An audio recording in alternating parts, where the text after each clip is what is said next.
අනුරාධපුරයේ නිහඬ උදෑසනක කුඹුරු මත මීදුම හෙමින් පාවෙමින් තිබුණා. එම ගම්මානයේ කුඩා දරුවෙක් තම අතින් විශාල ගලක් අල්ලා බිඳ දැමුවා.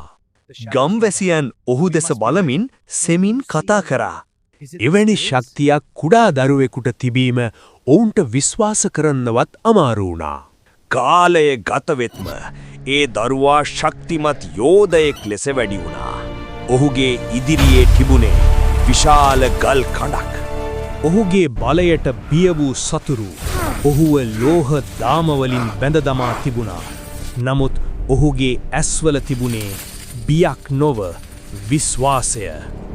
එක මොහොතක ඔහුගේ ශක්තිය මුළුමනින්ම පුපුරා ගොස් විශාල ලෝහදාම එකවරම බිඳී දැමා.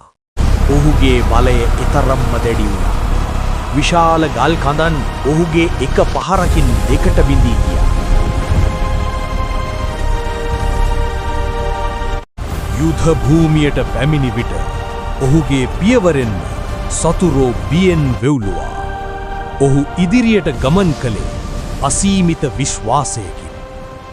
සතුරන්ගේ ඇස්වල තිබුණේ බිය පමණයි. ඔවුන්ට වැටහුණා මෙය සාමාන්‍ය මිනිසෙක් නොවන බව.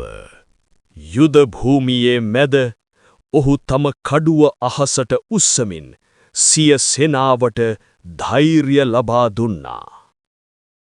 එසේ ඉතිහාසය පුරා අසීමිත ශක්තියෙන් ප්‍රසිද්ධ වූ මහා යෝධයා නන්දිමිත්‍ර වූවා.